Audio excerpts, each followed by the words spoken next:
Howdy, folks. Happy Tuesday. Ack will be joining us in a minute. We have some pre-show stuff to discuss. And there's not a ton of news going on today, but we're going to play our usual summer game, which I've dubbed one-year contract, PTO or nada. And there are a lot of players that are not signed yet that we're just wondering whether they will be or whether teams that are up against it will invite these guys to training camp, like Eric Stahl was invited to Florida's training camp because they signed his brother Mark to a one-year deal. And they have no money. And they have no money. But we'll start with... that's why. Why would you invite No, I'm admitting that. But we'll start with the pre-show. Go ahead, Russ. All right. So let's talk about the Velveeta Martini or the Velvetini. This is gross. Really weird, gross concoction that it looks like it became popular in a cheese martini. Yeah, I want to say it's Alaska, but I'm trying to get to the bottom of that. But yes, it's a $15 martini. Now it's on restaurants across the country. The BLT restaurant group. Yeah, the Velveeta Veltini. And it's billed as unapologetically, outrageously cheesy. And, my first thought is, I don't even like martinis, right? But I'm thinking, even if you're a martini drinker, why in the world do you want it to be loaded with cheese? People have too much time on their hands, really. Like it's just kind of shit, And I get it. It's like cheese-infused vodka or whatever, right? Is it vodka that you use? Gin, whatever it is. Not vodka. It can be gin. It can be gin, but it's most likely vodka, right? Yeah. So it's cheese-infused. And I'm just thinking, God, what a way to just gross people out. But, even on the skewer, they're putting like the shells and cheddar cheese, the shells rather, dripping with cheese, and the olives. Like actually on the rim of the glass. Yeah. Now, okay. I'm not a martini aficionado. I have been to martini bars in the past. I do like a martini every once in a great while. I'm not one of the. I prefer it on the rocks, which some say is not really a martini. A martini's in the martini glass. There's no ice in it.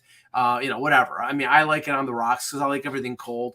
I like the olives, although I prefer the no pimentos. But I can't. I just picked them out of the olives. But it gets to the point now where they're doing the chocolate martini and they're doing this kind of martini.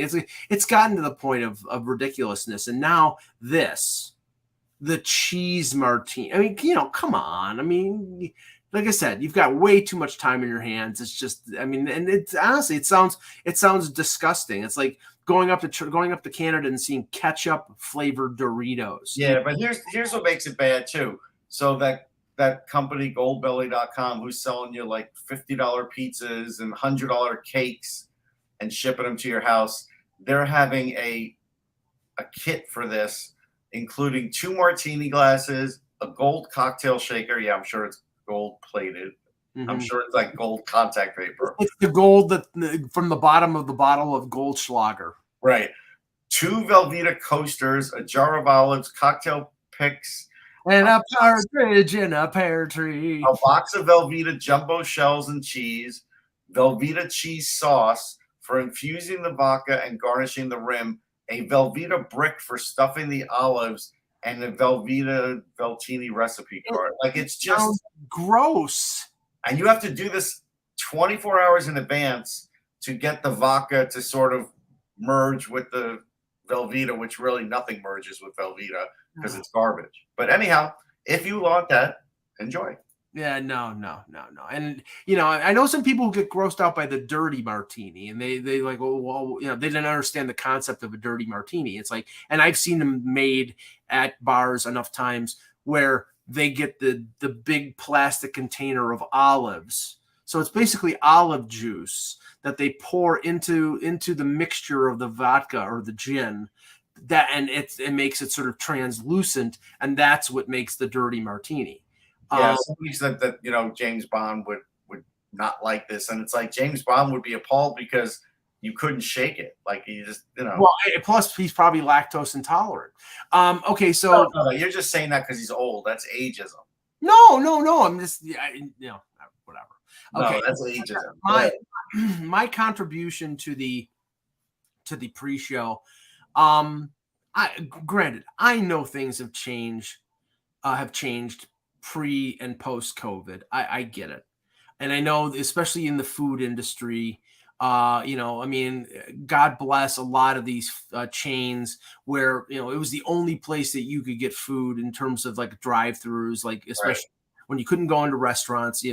These places got overtaxed and people were lining up around the block to get McDonald's or Burger King or whatever, or even like, ordering stuff through DoorDash or whatever. I get it. So I'm not trying to be mean or not trying to be critical, but yesterday, after writing a couple articles and after going outside and doing some yard work, which I enjoy so much, it was later in the evening, and I said, I'm just going to get some fast food, and went to Wendy's, the local Wendy's in my town. And when you know me, Russ, I'm somebody who's like, I don't want just the patented hamburger with everything on it. I don't like ketchup, so I need. Yeah, you're the pain in the neck. I'm the pain in the ass. So ideally, I like to go into the place and order instead of going through the drive-through. Right. So there's 5 or 6 cars in the drive-through, so I park the car. I go in. I walk in. Nobody in the place. Nobody at the front desk, where you would order. Yeah, that's weird. And so you've got everybody in the back working like on the burgers and everything else.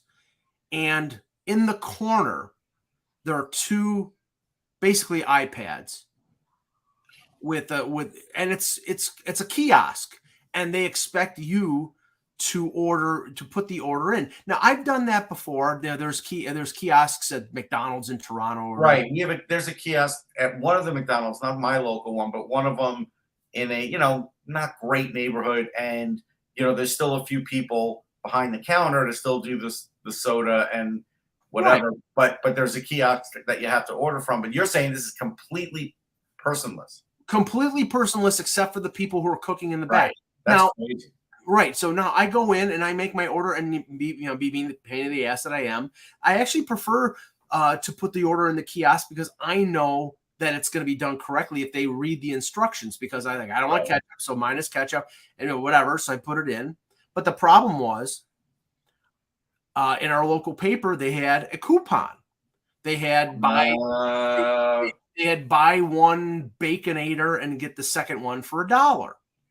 Okay. The problem is that when I put everything in, there was no place for me to enter like the UPC coupon code or something, or coupon code or anything. And I had to bother somebody who was cooking burgers in the back. Says, excuse me, I don't know what to do here. Like, I wanted to be self-sufficient, but I could. But the problem is like if you were going to a Burger King or a McDonald's or whatever, and they had somebody actually at the register, then they would handle the coupon. But there's next time, Mike. There's no register. There's nothing. It's just go through the drive-through. There's a human at the drive-through. Just do that. Yeah. I get that. Oh God. Okay, Act will be delayed a few minutes here. Yeah, so we'll start off here. We're fine. Yeah. Okay. You got something? Yeah. Okay. Hello, Hockey World. Today is Tuesday, July 26th, 2022. I'm Russ Cohen from Sportsology, and I got something. I hope it's not communicable. And I'm Mike Licello, and this is the Hockey Buzzcast here on HockeyBuzz.com. All right. So like we discussed yesterday, the silence is deafening on a couple fronts. The 2 big names that we talked about yesterday were Nazem Kadri and John Klingberg. We'll see what where that goes. Like I said, we'll do our game in a little bit, but we'll start off with whatever you have, Ross. Yeah, so let's talk about Cap Friendly putting out a list of the youngest top 12 forward groups in the NHL. Now, here's the interesting thing about this. There are some teams like the Flyers who Chuck Fletcher keeps saying we're getting younger and we only want players 25 or under. So you almost expect them to be in that list.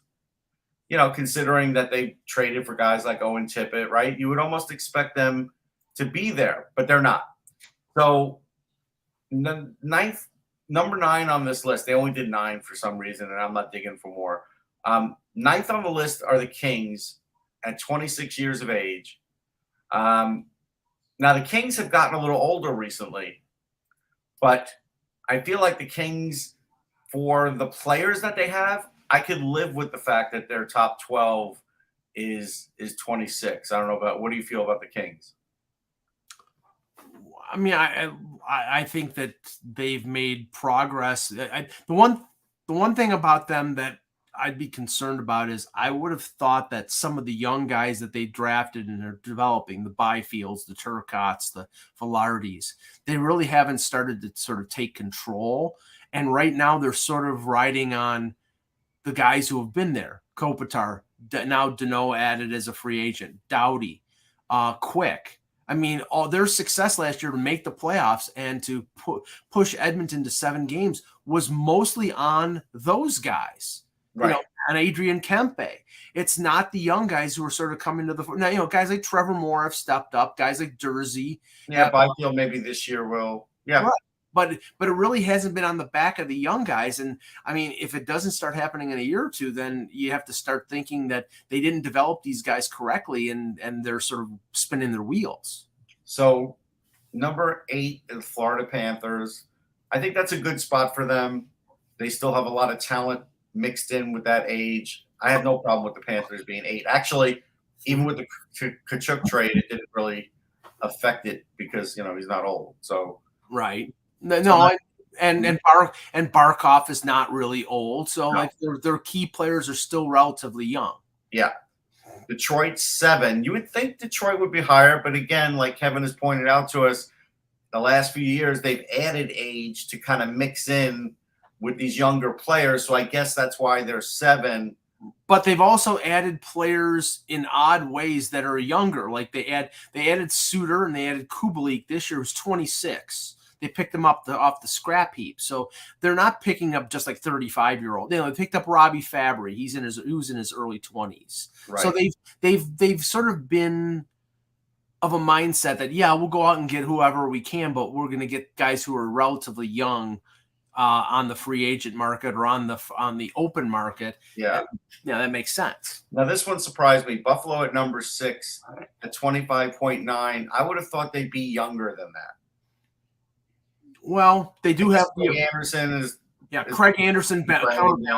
He's 41, and Opozo's over 30. So they have a lot of young players. It's like it almost makes me think now that Buffalo's mix isn't right. Like that's what this makes me think. Well, I mean, they really don't have. They don't have that, and they didn't do anything with it this year. They don't have that veteran support staff. They have Olofsson, who's a decent, top 6 right winger power play guy, but they don't have a second line center to back up Tage Thompson. They don't have veteran wing. They got rid of Hall. They got rid of Eichel. Their defense is really young. So I mean it's an incomplete with Buffalo. And we'll see. And GSM in this chat says Buffalo fans deserve a winning team. Well, they don't deserve to be without the playoffs for the last 11 years. I'll give you that. No, they don't deserve that. Nobody deserves that. That's bad. All right. So then next team up is the Vancouver Canucks at 25.7. I'd say I was a little surprised at that. In terms of how low or in terms of how young they are, yeah. Yeah, well, I mean, their core, Besser is young, Pedersen is young, Hughes is young. I mean, but Ekman Larsson's 31. Demko is their key players are all. Yeah, the key players are young. Yeah. And they lost Holtby, so I guess that was dragging them down. And they've added into the mix Podkolzin, who's like early, Yeah. Hoglander, they're all young. So, yeah. Next up, also at that same note, Minnesota 25.7. Not surprised there. I mean, Guerin's been making him younger since he's gotten there. So that one makes sense. Yeah, getting rid of Parise and Suter took a lot of age off that team. They do bring Fleury in, who's 37, I believe, 37 or 38. So now this one, Columbus at third, 25.6. You know, they've added a little bit of age, and it's still not even making a dent. I guess they lost Bjorkstrand too, who's a little bit older for a list like this. Yeah, but Lane Johnson and Sillinger. I mean, they've got a lot of guys really young that counterbalance. Yeah, goalie Merzlikins is young. Merzlikins is 25 or 26. Yeah. Yeah, so that one surprised me. I thought they'd be a little older by now, but they're not. Number 2, New Jersey Devils. I'm surprised they're at 2. I actually think it's bad that they're at 2. I think right now, the Devils have been too young for too long. Well, let me tie this into, and we'll finish off the list here, but let me just tie this in because I just saw this and I was sort of taken aback by this. But did you see the Jonas Siegenthaler extension? No. I'm going to double check this before I could, but there was. We'll double check it, and I'll talk about. I'll mention what Tony Soprano said in the chat room. The Sabres might be one, if not one of the worst run franchises in pro sports historically. Like, thank you, Captain Obvious. Like we just said, they didn't make the playoffs for 11 years. Like they went bankrupt. I mean, we know. Good. You can't be good. I'm just saying, Tony. You know, their owner went to jail. Yeah, you were deep in the gabagool there. You got to get your head out of the gabagool. Yeah. So okay here. So just to the Devils have signed Jonas Siegenthaler, who they got from Washington, 5-year deal, $3.4 million AAV. I think he's a decent defenseman. I don't think he's a $3.4 million. Now that's a what is his number one characteristic, Mike? What, that he's big? That he's tough. Yeah, I mean, is this Lindy? Is this the Lindy? This league is so overpaying now for size and toughness that it's crazy. And I like Siegenthaler too, but not for those numbers. I mean, 6'3", 210 pounds, 25 years old. Now he's making 3. Now this tells me one thing. This tells me that say goodbye to Damon Severson. Oh, Severson's done. Yeah, they'll get a good amount for him though. He's a talented defenseman. Yeah, Siegenthaler had 14 points in 70 games, 42 penalty minutes, was a -5. I mean, like I said, 3 all day long, Mike. He's a bottom pairing guy. When you're paying a bottom pairing guy 3.4, now does this mean because you look at their depth chart? Graves is also a free agent at the end of this year. Does it mean that Graves is gone too? Yeah, probably. I mean, that's some of the money that they were. They still might try and keep Severson. They've had him all along. I'm not going to say that he's done yet, but it's sort of headed that way. All right, number 1, Ottawa Senators at 24.4. So they're really distant. That's quite a distance from the Devils, even at 25.4. And so at 24.4, the question we have to ask is, how close are they actually to the playoffs? Well, they're closer now with the deals that they made, but are they close? No. I mean, I look at them objectively and I say, is the goaltending more stable than it was last year?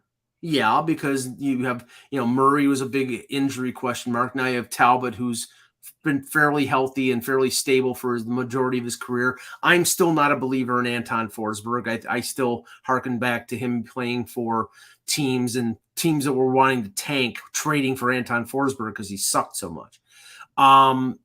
Their defense, I think the forwards are much better. Adding DeBrincat, adding Giroux. Now you've got Kachuk locked up long-term, Norris locked up long-term, Formanton and Batherson, Stützle. There's a lot of talent there. They're so in need of trading one of those forwards for a defenseman because after Shabbat and after Jake Sanderson, I'm a little skeptical of their blue line. Zaitsev and Artem Zub. I don't think it's a playoff defense. So, they're better. They're better, but they're not a playoff team. But they're not a playoff team. Now, that's the thing. They need to they still have to get a little bit older. It's odd that we're saying that to a team, but ideally, 24.4 is too young. Yeah. Now I saw this and I was wanting to mention this because The Athletic, and I'm trying to find out who the author of the piece was here. Let's see here. It was Dom Lucian. Okay. He calculated what he believes are the 10 worst contracts in the NHL. And, it's always, I always factor, injury situations, age, productivity. He may have a different criteria here. So I'll just read them off and we can just say yay or nay on these. Number 10, Ben Sherratt, who signed a 4-year deal of $4.8 million. And we can say this about Goodbranson because we talked about that. 4 years for a limited defenseman, limited speed, a big, tough, I get that. But he was playing bottom pairing Goodbranson in Calgary with Zadorov. He might go higher in Columbus. He's going to have to go higher in Columbus to earn that. But Sherratt is probably going to be, I don't know if he's going to be top pairing with Seider, but he might be second pairing. Second pairing, probably. That's not terrible, but he's basically a zero offensively. Yeah. So it's not the worst contract out there, but paying a 31-year-old defenseman that kind of money, I'm not. Big, tough shot blocker. Now this one I don't agree with. Where we are. This one I don't agree with because he has Nick Suzuki at $7.9 million for 8 years. He's young. He's really good. Is he ever going to score enough to be? Remember, 7.9 is. That's not that much. It's not that much. I mean, that's what Nashville's paying Ryan Johansson. I think Suzuki at 21, 22 years old is better than Ryan Johansson. Yes, so, definitely. Look, I'm gonna maybe anger some people here, but until we see otherwise, I'll take the Nick Suzuki contract over the future Matt Barzal contract right now. Well, we don't know what the Barzal contract is going to be. It's going to be more than that. I think he's going to be at least get 9. I don't know if it's going to be from the Islanders, but it's I'm just saying, I think Suzuki can improve on what he's done, especially if they keep him with Caulfield. But even if they don't, I still think he can. Will he go over, 70? Might not. But then the question is, are we going to see Matt Barzal ever go back to 70 or 80? Now, that's the question. So that's why I would take, and it's funny because like Suzuki had 2 more points than Barzal last year. So, take it. Yeah, like Corinne in the chat says, the jury is still out in terms of what he's going to be. But even if he's a really good number 2 center, that's not out of line. I mean, there are number 2 centers making 6.5. So, he's very skilled. He opens up a lot of things on the ice, Suzuki. He does. He has great vision, very underrated for other things that he does. And he's good defensively, and that's the thing.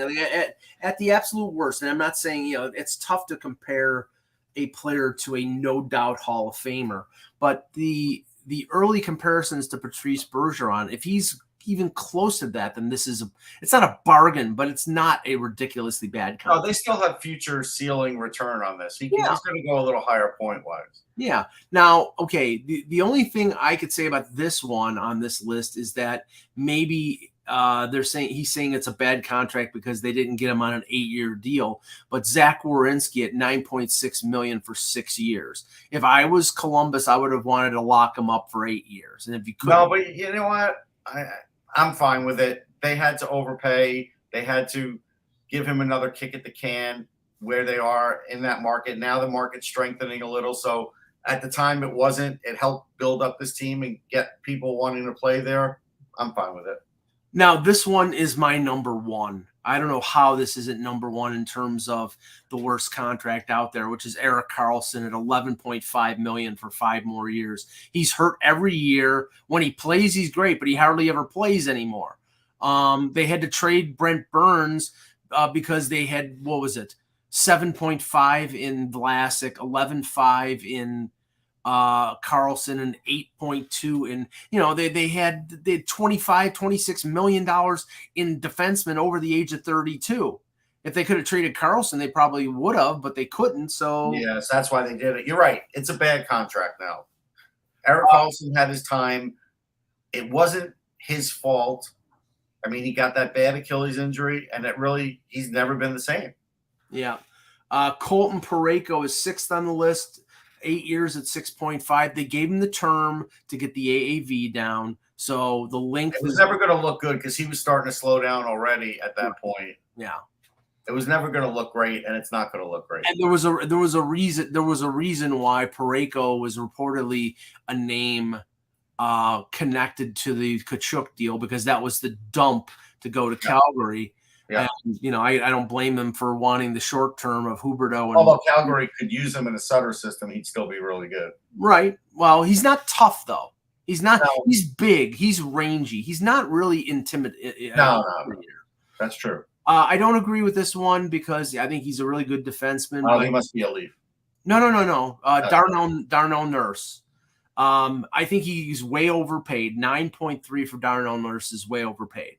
But he is a really good defenseman. So he is. It is way overpaid, but considering how badly that team needed defense, he had him over a barrel. His uncle is Donovan McNabb. They know how to squeeze every last dime out of organizations. It is what it is. Jerkball. Oh, sorry, wait. So you're trying to tell me Donovan McNabb was never overpaid in his career? No. I'm laughing at your inside knowledge of Donovan McNabb. I don't know anything about Donovan McNabb. Jerkball in the chat says Leafs have no bad contracts. Yes, they do. And the guy who wears 88 is a bad contract. Okay, number 4, Marc-Edouard Vlasic. We talked about that. Yeah, that's easy. Yeah, $7 million for another 4 years. He's done. He's never going to live out that contract. I saw him play last year. He can't move anymore. It's terrible. He's not going to make that contract. He's going to be LTI. I'll disagree with this in the fact that everything is colored through the prism of Ralph Kruger, and that's Jeff Skinner. They should have never paid him $9 million for 8 years. They never should have. But it was exacerbated by the fact that Ralph Kruger screwed this guy because he was a number 1 left winger. They went out and signed another number 1 left winger for $8 million for 1 year, and he gave that guy first line money, first line time, and put Skinner on the 4th line. And now, you put him back where he's supposed to be, and he scored 30 goals. So leave the guy the fuck alone. It just. Yeah, I say it's a little bit overpaid. Yes. But again, he is a guaranteed 30-goal scorer when he's not being screwed around with. So, that's the thing. He's always going to get you between 25 and 30 goals, 60 to 75 points, something in that range. It's good. It's just he's a little overpaid for that. Yeah. Number 2 on the list, Seth Jones. I think the whole situation in Chicago has just made this look. Yeah, we're never going to know how good Seth Jones is anymore because he has to do so much over there. It's like. Well, don't you think that I think he's going to force his way out pretty quickly. Yeah, not quickly. I don't know how, they're going to have to retain some money to make it more palatable to somebody. Here's the thing. His points went up, right? He went back to 51 points. Right. And then was a minus 37 because he opened it up to make the points look good, but he exposed himself defensively. So right. And it's 26 minutes a game, my God. It's just average. Yeah, it's overkill. Now, I don't even think that this is the worst contract on this team, but Dom has Tyler Seguin at $9.9 million for 5 years. But he had double hip surgery. Nobody foresaw that. Right. And I'm sorry. I think Jamie Benn's contract is worse. It's worse. It's worse. Again, it's still getting you 20 goals at least. Yeah. How is Sergei Bobrovsky not on this list? Yeah, that's crazy. So, yeah, I don't know. I think that, it's a good list, and I'm glad it gave us some chatter for a few minutes, but Seguin had 24 goals. That's still pretty damn good in this league. Yes. Yeah, no, and coming off the injuries that he had, I think it's And actually he still might get a little better. yeah. No, I think it could with rehab with the other year of sort of getting past it. Yeah. So There is a story out there, Mike. You may or may not know. go ahead.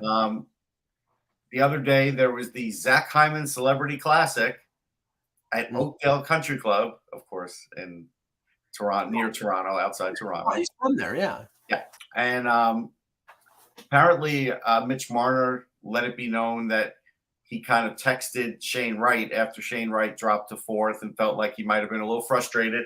And I think that's a great move. I think because he's right. Number 4 really doesn't matter. If you go first, you go fourth. It doesn't matter. What matters is what happens afterwards. And everybody knows he's a really good player. And I think Marner did put up with a lot of garbage himself. Yeah, the reason that Marner did that is because Marner was drafted fourth after McDavid, after Eichel, and after Dylan Strome. He fell in the laps of Toronto at 4, and I'm sure he's very happy that he did because he's had a lot of success in the regular season with the Leafs. And you and I supported it right from the start. Like we were like, hey, this is a great kid. We liked what he was drafted, and we even saw him at the rookie photo shoot in his underwear, practically, like long underwear, and saw how skinny he was at the time. And he was. You because I didn't have access to the combine in 2015. You did. Yes. And you told me that really he didn't look like somebody, there are players who are say 6 foot and 150 pounds who have the frame that you can build weight on.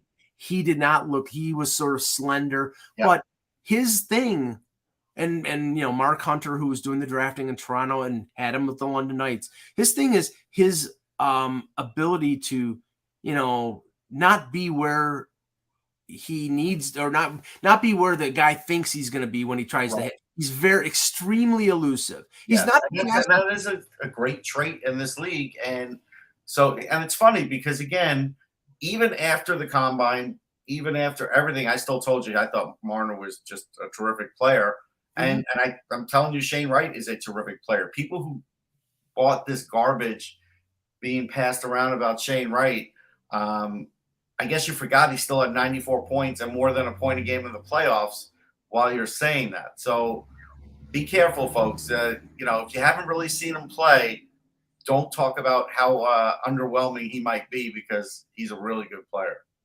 All right, we're going to take, let's say, 6 or 7 names off of the free agent list. Okay, let's do that. Players who are UFAs that, some of them are over the age of 30. We'll go with the ones that were the top earners or had top contracts last year. So now, they could be a 1-year contract for the veteran minimum. They could be a PTO invite for a team, or they could not have any interest and they will announce the retirement at some point. We'll start with the most obvious one, the former Norris Trophy winner who made $9 million last year with the New Jersey Devils, and that's PK Subban. He had 22 points last year in 77 games, -8. He's a righty. He's 33 years old. He's not the player that he was. He's not even close. He's slow. He's slowed down a lot. So much so, Russ, that he, I think it was 3 or 4 slew foots last year because he's just not quick enough to catch these players. So he's having to resort to stuff like that. But there might be some team out there that says, okay, I'll take a 1-year shot on him. What do you think? 1-year contract, PTO, or nada? Nada. Really? Too slow. Don't like him. Oh, sorry. I think somebody will. There was a time for PK Subban, and I thought he was terrific. That time is past. I think somebody, because of his pedigree, is going to give him at least a PTO.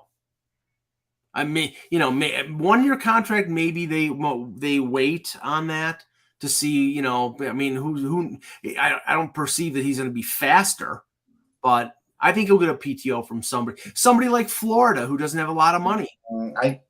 I still think he doesn't really help he doesn't play defense very well. No. He's not overly tough, and his offensive game is shot. Now, I don't know whether, Paul Maurice would want to deal with PK Subban and everything that comes with him.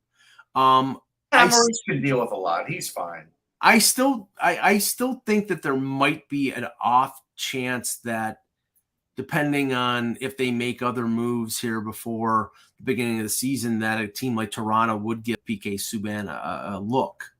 But that's if they trade Justin Hall. Now, the thing is, I wouldn't want to bring him in and take away from the possibility of Rasmus Sandin playing. But that's on the right side. They're not strong. And that's why, like, you're talking about a third pairing defenseman with PK Subban making $750 instead of Justin Hall making $2 million. I don't know. But I would say PTO, at least some team might give him a 1-year contract. I don't think he's going to go someplace where a team doesn't have a chance to win, though.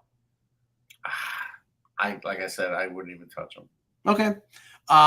Phil Kessel, 2-time Cup winner, noted hot dog eater, had 52 points last year, 44 assists. Just no goals. Like, his goal total shrunk. 8 goals. He's slowing down, minus 24. That was more of a product of Arizona being terrible. If you think that there's anything left there, you might be able to squeeze the last drops of juice out of the lemon. I don't know. What do you think? 1-year contract, PTO or nada for Kessel? 1 year. Because I do think I could squeeze 25 goals and 60 points out of Phil Kessel. I think 25 goals is too much, but 60 points. If he goes back to Pittsburgh or if he goes to Minnesota, and he plays on Pittsburgh, he'll get 25 gols because he'll be playing with mostly guys. Malkin. He'll be playing with Malkin. Yeah, when Malkin's healthy. I think he'll get a 1-year contract. I think. Yeah. Louis Eriksson, 36 years old, played 73 games last year with Arizona after being dumped on the Coyotes from Vancouver. Only had 3 goals, 19 points. 1-year contract, PTO or nada. I'll go first. I say nada. I think he's done. I think he's done. I think he's done. No way. He was a good player back in the day. Yeah, but not anymore. Anton Strawman, former Ranger, former Leaf, former Tampa Bay Lightning, former Florida Panther, played last year with Arizona again, 35 years old. 20 dumping ground. Yes, the great dumping ground. 23 points in 74 games, minus 16. He's a righty, and that's why I think from somebody he'll get a PTO. He'll get a PTO because he's wily enough, even if he's not in the lineup every day, he can still do some things on the ice enough to help you. Right. I'll skip on this guy because I think injuries are part here. Danny DeKeyser. I don't know if Danny DeKeyser will ever play again. Yeah, he's done. He played 59 games last year, which is surprising, but it's crazy that he even could get those in. Somebody's calling me here, so I'm going That's to. Telemarketer, Mike? Yeah, it said spam risk, so I just hung up on them. Okay, a couple more. Calvin DeHaan. Only 8 points in 69 games last year. Only 31 years old, can play both left and right defense. I think he gets a 1-year contract from somebody because of the versatility and a team that is short on defense that might think that they can still plug him in. But durability is a question mark with DeHaan.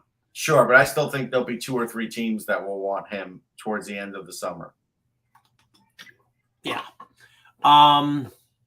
This one is sad because a few years ago, there were people who thought Victor Rask was pretty good.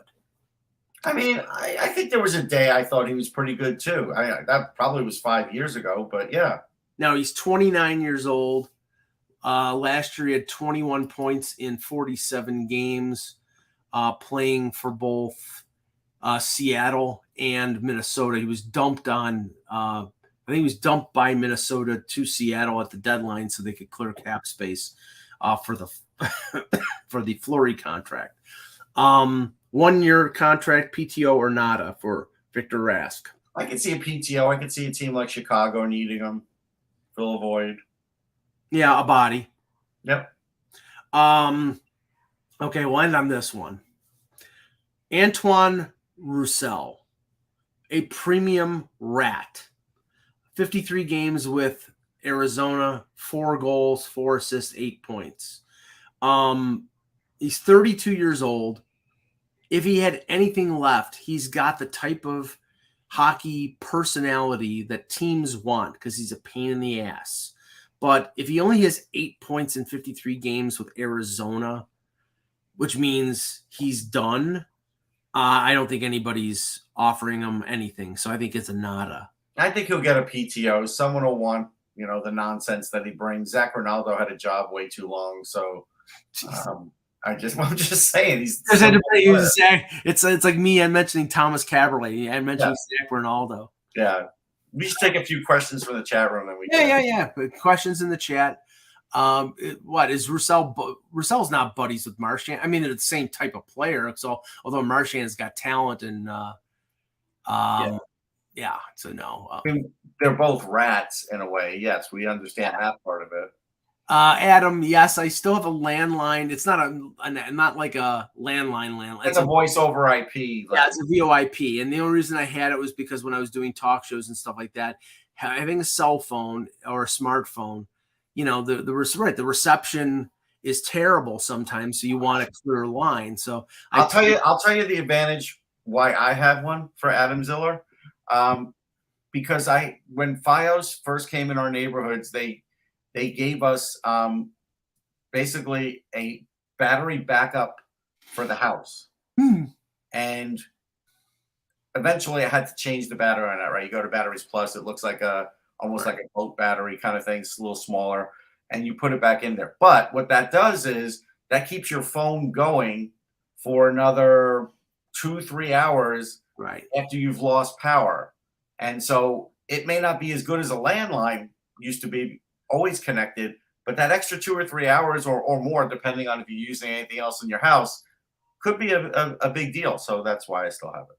I'll just answer this because I think Anthony in the chat is being sarcastic. He says, "Are you excited for Ilya Samsonov?" Okay. I'm not as down, and I don't know where it was at Russ. It was at there was an NHL fantasy thing that didn't even have the NHL fantasy one, and then Sportsnet didn't even have the Leafs in the top 15.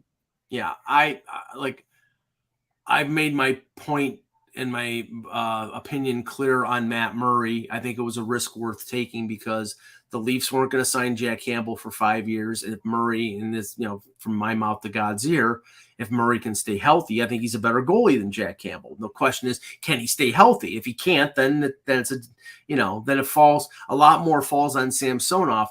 Russ can be. Yeah, I can tell you about Samsonov because I've been watching him every year. Yeah, Samsonov. I mean, his talent coming out of the draft, everybody thought, this is a future number one. He just hasn't sort of grabbed the ball. Here's what I think happened. So Samsonov did look like a future number one, right? Then he did have the ATV accident. We never really heard what those injuries were, but I think it's affected him. Not to the point where he can't play goal anymore. He's still pretty damn good, but I think he's a different goalie now. And I felt like last year he was sort of regaining some form to show that, hey, he could be like a 1A kind of goalie, a 1B really. So now I think this version of Ilya Samsonov is a pretty good goalie and at times can give you some really good games. But I just think the ATV accident took whatever was going to make him a star number one away from him. And again, like I said, we've never heard a clean report what it was, but he was out for a while. And he's just never had the same arc. So, but I do think he's pretty good. Yeah, and now we're 3 years out from that. So you would think that he'd be recovered from that. So, I mean, I think it's a risk worth taking. It's a 1-year contract at $1.8 million. And if he plays well, they have an option on him. So I think I thought it was sort of low hanging fruit for them. Once he didn't get qualified, I thought it was a good opportunity for them to find a goaltender who would tandem with Murray and would be somebody who could take over if Murray got hurt. So we'll see. Like I said, I think that Murray and and Samsonov is a better combo than Campbell and Mrazek. I don't think that. I know that. I know nobody thinks that other than me, and maybe they think I'm completely clueless. But that I continue. No, you're not completely clueless, Mike, and we never say it to your face. Yeah, there you go. Roger has asked this question a couple times, so I'll finally answer it. My thought on Curtis Douglas playing on the fourth line in Toronto. I don't think it's going to happen. I mean, no. I understand why you want it to happen and why some people think it could happen, because he's 6'8" and 250 pounds. And he had a decent year last year with the Marlies. He had 34 points in 67 games. Yeah, I mean, a big difference between the Marlies and taking everyday shifts, and even as poorly as I see Wayne Simmons as far as like his overall game compared to what it used to be, he's still better than a guy like that. Now, Douglas is on his ELC, so it's possible if he plays like he did last year with the Marlies that he gets called up because he's somebody who can clear waivers. Yeah, I mean, Michael McCarron was this big and never made it either. Right, and Michael McCarron. I'm not saying this guy can't because he has more ability than that, but I'm saying for this year, it doesn't make sense. Dubas is already putting enough on the line to risk his job for. Yeah, and okay, Curtis Douglas is a 6'8", 250-pound center. Right, he's not playing center. He's not playing center. He probably played the wing, and he had 86 penalty minutes last year, and he's not an enforcer. He's not a goon, but he's somebody who sticks up for his teammates. If that's needed at points during the year, maybe he gets, maybe if they're playing Florida and Matthew Tkachuk is running wild, they call up Curtis Douglas. But I just don't see him as a regular fourth liner unless he has another really good year in the AHL and he just opens people's eyes. Well, we'll see. Right. They'll give him a chance, but I don't know whether it's going to happen. Let's see here. Who is the one team no one is talking about that might be a headline for the upcoming season? Well, it depends on what you mean for a headline. I mean, nobody's talking about the Arizona Coyotes because they're a friggin' joke. Oh, no, they're talking about the new stadium. They just put out a YouTube video. A very scenic, futuristic, very possible what their new digs could look like in Tempe. But, of course, nothing's been approved. So who is the team? Who is that team? I am going to say that. Well, the thing is, everybody's talking about Columbus now because of Goudreau. Everybody's talking about Florida because of Tkachuk. So you can't say those teams. I mean, they're always talking about Toronto because it's Toronto. Maybe people expect Tampa to take a step back, but the team that made the Cup final 3 years in a row, you're not going to not talk about them. So it depends on what you mean about. No, I think what he means is, who are people not talking about as being like a real contender? And I am going to say it's the Washington Capitals. That's what I'm going to say, because everybody's just written up their death warrant because of Backstrom being out, even though he could come back this year. We don't know. I don't know. I don't know if Dylan Strom's an adequate replacement for Backstrom. No, but Darcy Kemper is going to help them greatly. Compared to what they had. And that was one of their bigger problems, was who's going to be in net. Like Vanacek was holding his own, and that was when that team was playing pretty good defense considering what they're known for. But now Paulson's still a superstar. Like, they have a lot more still. Even Oshie's getting older, but he's still hard to play against. I could see the Capitals having a very surprising year here. But now it's Kemper and Charlie Lindgren as your Yeah, I mean, Lindgren can play, his 20, 25 games. He's not going to kill you. He's not great. But Kemper is the upgrade that they needed. And I think this is going to be a really good year for them because, again, we don't talk about it enough. Dmitry Orlov's one of the tougher, really good defensemen in this league. Like, he doesn't get talked about, Mike. No, I think he's underrated. I mean, I think he's been pretty solid. Okay. And like I said, Carlson is always terrific, both ends now. And, sometimes he gets credit. Now, I didn't hear about this. I'll put this one up here because Corinne in the chat saying thoughts on Dustin Brown not only getting his number retired by the Kings, but getting a statue. Yeah. He's the captain of the team that won 2 Stanley Cups. Yeah, of course he's going to get a statue. Now, okay, I don't know if they're going to have like a Legends Row type of thing for LA. I know they have that big complex down, was it LA Live or LA something? Live, yeah. So, if they do a Legends Row type of thing there, then, obviously Kopitar, Doughty, Brown, Quick, the team, the core group of the team. Yeah, those are their main players from then. And yeah, of course, Dustin Brown gets it because he was a really good player. Yeah. Now, okay, 325 goals in almost 1,300 games. He's not going to be a Hall of Famer. No, but he's gonna be a Kings Hall of Famer. Yes, he'll be a Kings Hall of Famer. He'll be a guy that hangs around the franchise because he's a good guy, motivational guy, a guy who we all counted as dead and had a second coming in his career. Remember that when he sort of bounced back, right? We all were like, "Oh, Dustin Brown kind of looks like he might be done." He wasn't done, and he was very consistent for a long time, and a leader. No, I'm fine with it. Yeah, and Corinne says her statue standards are much too high. Well, okay, you're talking about a team that's been in existence for over 100 years that had the luminaries: Beliveau, Richard, Lafleur, Dryden, Price, Plant. I mean, okay, compare that to the richness of the LA Kings. I mean, they're going to celebrate. They're going to celebrate Dustin Brown. Toronto, who has the second most cups in league history. I know, not one since 1967. Legends Row. Wendell Clark is on Legends Row. Right. He's loved. So is Dustin Brown.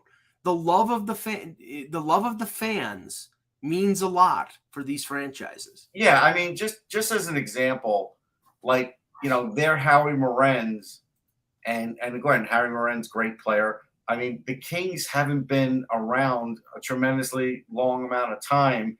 Their Harry Morenz is like Charlie Simmer or Marcel Dion. I was going to say the Triple Crown. If you talk, they started in '67. If you talk about who the players that would be the greatest players in that organization's history in the first 20 years, 25 years, it's Simmer, Dion, Taylor, maybe Bernie Nichols, Rogie Vachon. Rogie Vachon in goal. Defensively, let's see, up to 92. I mean, Larry Murphy. Murphy would definitely be one of them.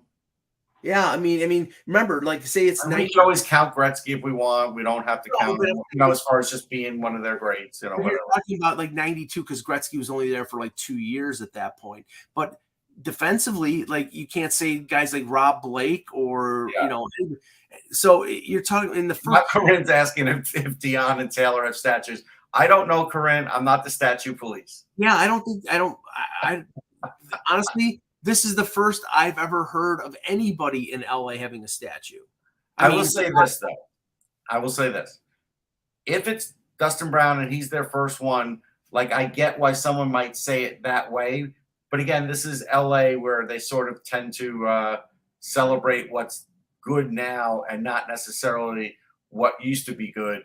The Walk of Fame might be the closest thing that they have to letting older actors and older artists, like musicians and otherwise, get some celebration, but they also pay for their own star, right? So it's nobody's paying for their statue. So I just think they're more in the moment. Do those guys deserve statues? Yes, but they're going with more recency because of the building's more recent. The Fabulous Forum, I don't know. Is it even in existence anymore? I don't even know if they use it. You got me. Yeah, I mean, maybe for concerts. So, I mean, it's just, that's why. Yeah. I'll do some research on this, Corinne, to see who else has statues. Obviously, it's not high on my list of priorities. Tom Seaver just got a statue this year for the Mets. This year. You know what? I've heard nothing but good things about that statue, that it looks great. It does look really good. Yeah, so obviously it's not the same person who did the Lucille Ball statue. No. They replaced that, didn't they? Yeah, they replaced it because it looked like Beetlejuice. It looked like was that bad. All right, we'll end the show there. We'll be back tomorrow with another edition of the Hockey Buzzcast. For Russ Cohen, I'm Michael Agello. Thanks for watching, and remember, without the buzz, it's just hockey.